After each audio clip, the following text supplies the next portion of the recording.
대장동이라고 하는 것은 3억 5천 들고 돌아간 사람들이 지금 1조 가까운 수익을 번 것이고, 그리고 그 설계자와 그 승인권자가 우리 이재명 후보셨습니다. 성남시장. 아닙니다. 대장동 개발 사업은 2005년부터 LH가 공공개발로 추진했던 사업입니다. 그런데 이 회사는 민간기업이 이익이 나지 않아서 일을 안 하겠다고 하는 그 분야에 우리가 보완을 해야 됩니다. 이렇게 이명박이 방해하고 대통령께서 말씀하셨고 사장님께서 취임하시면서 민간하고 경쟁하자는 사업은 안 하겠다고 말씀하셨습니다. 국민의힘이 방해해서 2010년에 LH가 공공개발을 포기합니다. 그리고 대장동은 거의 민간에게 넘어가고 있었습니다. 그런데 예상에 없이 제가 당선돼 버린 거죠. 토지 불로소득을 왜 개발업자들이 다 가지느냐. 반드시 공공개발을 환원하겠다. 그런데 아파트 사업을 전문으로 하는 민간기업도 수익 내기가 어려운 여자 누가? 이재명 시장께서는 민영개발 회사가 이익이 얼마 남든 손해가 나든 개발 허가를 해 주셔야 된다고 생각합니다. 새누리당 의원들이 입장을 안 해서 의결 종족수 부족으로 자동 산하게 됐습니다. 이렇듯 이재명은 100% 공공개발을 하려고 했지만 국민의힘의 반대로 100% 공공개발을 못하고 어쩔 수 없이 민간 합작 개발을 하게 된 것입니다. 어떻게 합쳐서 3억 5천 넣은 사람한테 1조 가까운 이익이 돌아가게 설계를 했냐, 이걸 묻는 겁니다. 대장동 개발은 토지 면적 92만 제곱미터에 총 1조 6천억이 들어가는 사업입니다. 땅을 매입하고 아파트를 짓는 일이 3억 5천으로 가능한 일인가요? 당연히 불가능합니다. 1조 6천억이 있어야 합니다. 그럼 3억 5천이라는 말은 대체 어디에서 나온 걸까요?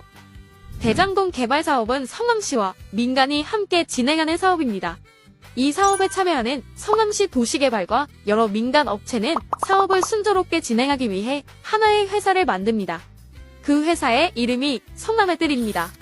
회사를 처음 만들 때는 자본금을 납입하게 되는데 성남애들의 총 납입 자본금은 50억이고 이 중에 3억 5천을 화천대유와 청화동인이 납입한 겁니다. 즉 3억 5천만 원은 회사 설립 시 납입한 자본금일 뿐입니다. 이 자본금 3억 5천만 원으로는 당연히 사업지구 전체에 땅을 살 수도 아파트를 지을 수도 없습니다.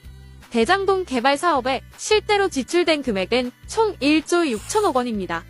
그럼 이 1조 6천억 중에 성남시는 얼마를 부담했을까요?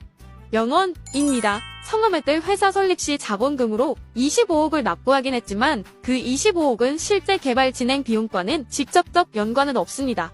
즉, 총 사업비 1조 6천억은 모두 민간업체들이 부담했습니다.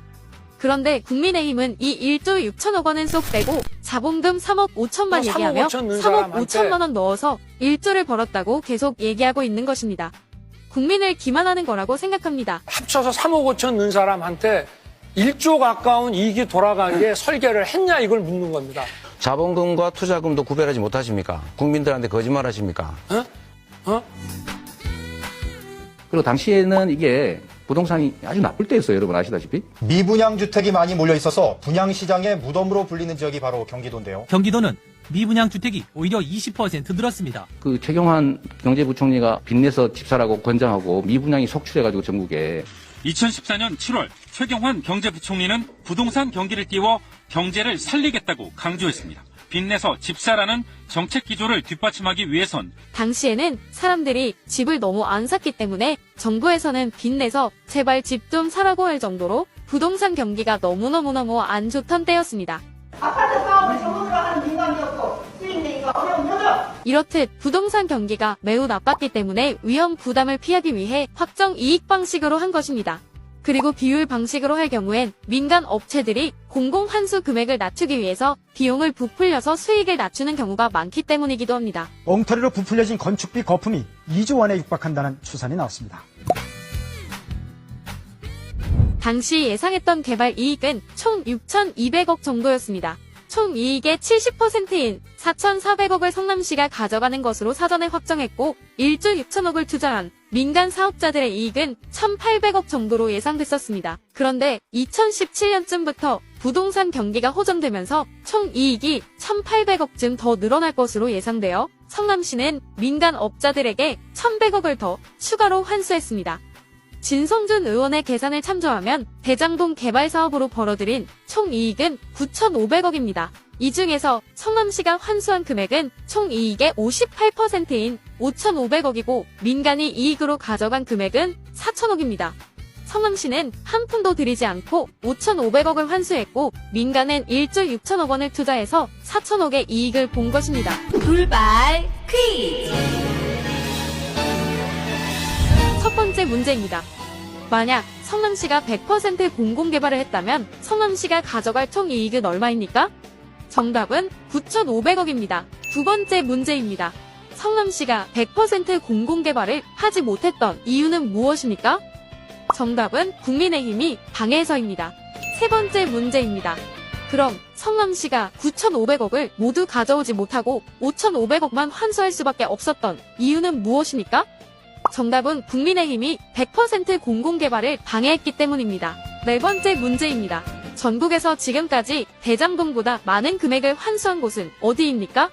정답은 대장동보다 많이 환수한 곳은 없습니다. 다섯 번째 문제입니다. 그럼 대장동의 절반이라도 환수한 곳은 어디입니까?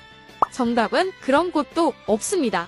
마지막 문제입니다. 대장동을 제외하고 2000년부터 지금까지 22년 동안 전국의 모든 지자체가 공공 환수한 총 금액은 얼마입니까? 정답은 1,780억입니다. 22년 동안 전국에서 환수한 총 금액이 대장동에서 환수한 금액의 절반도 안 되는 겁니다.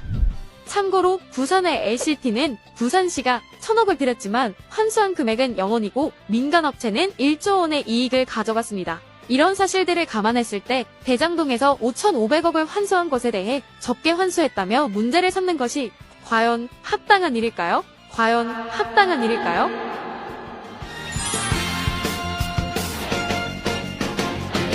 공원은 본시가지 있는 거예요.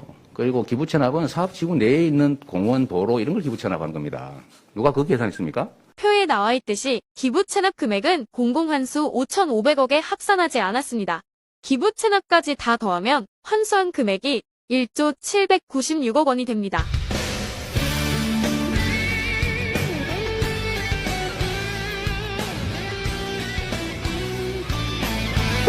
문제 하나 더 드리겠습니다. 분양가 상한제를 폐지하면 민간아파트 개발업자가 폭리를 취할 수 있게 되는데요.